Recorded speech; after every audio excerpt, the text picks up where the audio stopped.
नमस्कार श्रोते हो, तुमच्या जीवनातील सर्व संकटे दूर करून पापांचा नाश करून अक्षय पुण्य देणारा एक विशेष महिना येत आहे. होय, तो म्हणजे अधिक मास, पुरुषोत्तम मास.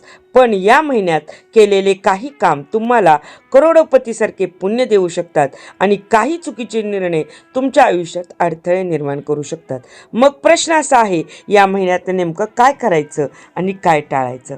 आजच्या या व्हिडिओमध्ये आपण सगळं सविस्तर जाणून घेणार आहोत, म्हणून व्हिडिओ शेवटपर्यंत नक्की बघा. अधिक मास 2026 कधी आहे?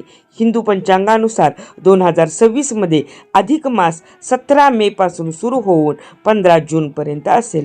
हा महिना ज्येष्ठ महिन्यात येतो, म्हणजे यावर्षी 2 ज्येष्ठ महिने असतील. ज्या महिन्यात सूर्याची संक्रांत होत नाही त्या महिन्याला अधिक मास असे म्हणतात आणि हा साधारणपणे प्रत्येक 3 वर्षांनी येतो. हा महिना पुरुषोत्तम भगवान विष्णूंना समर्पित आहे, म्हणून याला पुरुषोत्तम मास असेही म्हणतात. अधिक मासात काय करावे? महत्त्वाचे उपाय बघूया. पहिला उपाय म्हणजे भगवान विष्णूची पूजा आणि भक्ती. या महिन्यात सर्वात महत्त्वाची गोष्ट म्हणजे भगवान विष्णू आणि श्रीकृष्ण यांची उपासना करणे अत्यंत गरजेचे असते. दररोज सकाळी किंवा संध्याकाळी दीप लावून तुळशीला पाणी अर्पण करून पूजा करावी. यामुळे मन शांत होते, घरात सकारात्मक ऊर्जा वाढते आणि भगवंताची कृपा कायम राहते. मंत्र जपाचे विशेष महत्त्व.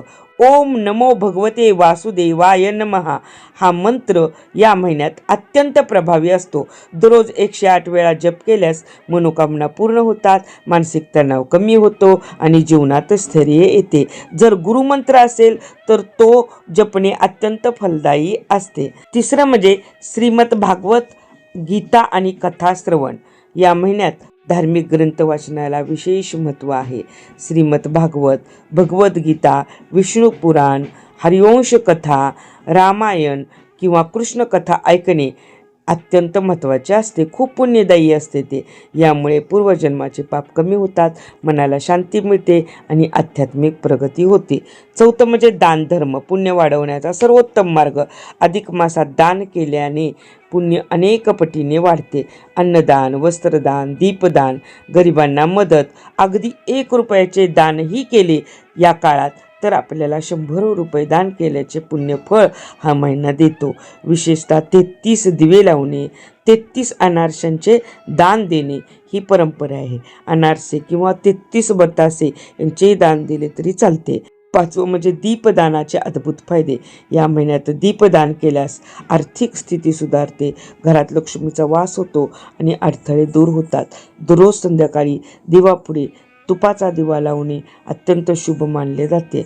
देवळामध्ये किंवा तीर्थस्थानी स्नानाला गेल्यानंतर त्या तीर्थस्थानी नदीकाठी तुम्ही मातीचे दिवे दान करू शकता. 6वं म्हणजे व्रत आणि उपास.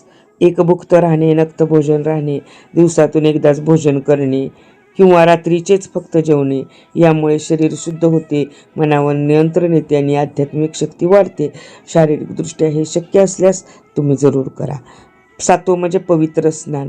या काळामध्ये अनेक हिंदू धर्मात ज्या पवित्र नद्या मानल्या आहेत तिथे जाऊन स्नान करणे अत्यंत पुण्यदायी असते. उदाहरणार्थ नर्मदा, गंगा, कृष्णा या काही पवित्र नद्या आहेत. तेथे जाऊन तेथील धार्मिक ठिकाणांना भेट देऊन स्नान करणे खूप चांगले मानले गेलेले आहे. जर ते शक्य नसेल तर आंघोळीच्या पाण्यामध्ये गंगाजल टाका आणि मग स्नान करा. यामुळे तुमचे शरीर आणि मन शुद्ध होते, नकारात्मक ऊर्जा दूर होते. आता पाहूया अधिक मासात काय करायचं नाही. पहिलं म्हणजे शुभकार्य टाळावीत. लग्न, साखरपुडा, गृहप्रवेश, मुंज ही कार्ये टाळण्याचे कारण म्हणजे हा महिना भौतिक सुखासाठी नसून आध्यात्मिक साधनेसाठी आहे. नवीन खरेदी टाळा. घर, वाहन, जमीन या काळात टाळा. स्थैर्य कमी मिळते हे घेतले तर आणि अडथळे निर्माण होतात. तिसरं म्हणजे प्राणप्रतिष्ठा आणि मोठे विधी टाळा. देवतांची स्थापना, यज्ञ, मोठे अनुष्ठान ही कार्ये पुढे ढकलावीत, कारण हा काळ साधनेसाठी आहे. 4थं म्हणजे नकारात्मक वर्तन टाळा. भांडण, खोटे बोलणे, राग यामुळे पुण्य कमी होते, मानसिक तणाव वाढतो. 5वं म्हणजे मांसाहार आणि व्यसन टाळा. मांसाहार, मद्यपान हे पूर्णपणे वर्जित आहे, कारण हा महिना शुद्धतेचा आणि भक्तीचा आहे. या महिन्यात आणखीन विशेष परंपरा काय आहे? या महिन्यात जावयाला आपल्या धर्मामध्ये खूप मान असतो. अधिक मासात जावयाला विष्णूचे स्वरूप मानतात.